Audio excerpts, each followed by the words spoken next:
তোমাদের রানী ধারাবাহিকের নতুন পর্বে দেখা যায় যে প্র্যাকটিক্যাল পরীক্ষা শুরুর আগে জয়কে ফোন করে রানী।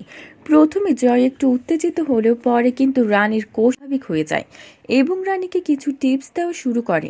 রানী বলে, আমি তো এগুলো জানার জন্যই তোমাকে ফোন করেছি, ভয়ে বলতে সাহস পাইনি। আর শোনো, আমি আজ তাড়াতাড়ি বাড়িতে ফিরবো। এই প্রথম আমার স্বাদ অনুষ্ঠান হবে বাড়িতে।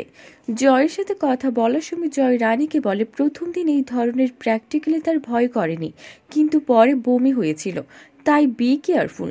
তারপর শুরু হয় রিয়েল ডেড বডি নিয়ে নতুনদের প্র্যাকটিক্যাল পরীক্ষা। রানীর পারফরমেন্স খুব ভালো, স্যারেরা খুব খুশি। অন্যদিকে মিস্টার গুপ্তা কিন্তু অনিশাকে জানিয়ে দিল তার নার্সিং হোমের ঐতিহ্য ফেরাতে সে কিন্তু ব্যাংক থেকে 50 কোটি টাকা লোন নিয়েছে। তাই তোমার আর জয়ের কারণে যদি নার্সিং হোমের কোনো ক্ষতি হয় তাহলে তোমাদেরকে ছাড়বো না। এদিকে বাড়িতে কিন্তু রানীর স্বাদ অনুষ্ঠান কিভাবে বাস্তবায়ন করা হবে সেই বিষয়ে আলোচনা করা হচ্ছে। শুক্লা কিন্তু দেবুকে বলে, কতজনকে দাওয়াত দেওয়া হয়েছে তার তালিকা কি করেছো? এরই মধ্যে পিঙ্কি বৌদি শুক্লাকে উস্কে দিতে বলে, তোমরা যার জন্য এত কিছু করছো সে কি অনুষ্ঠানে থাকতে পারবে? আমি যতদূর জানি রানী কিন্তু ডক্টর ভূমি চ্যাটার্জিকে নিয়ে ঊর্ধ্বতন কর্মকর্তাদের সঙ্গে যোগাযোগ করছে জয়ের লাইসেন্স ফিরিয়ে আনার জন্য।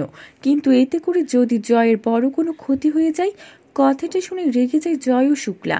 তাহলে কি রানী বাড়িতে ফিরলে তাকে আর বাড়ি থেকে বের হতে দিবে জয় ও তার মা? বন্ধুরা, তোমাদের কি মনে হয়? এক্ষুনি একটা লাইক দিয়ে এবং কমেন্ট করে জানিয়ে দাও তোমাদের মতামত। ধন্যবাদ।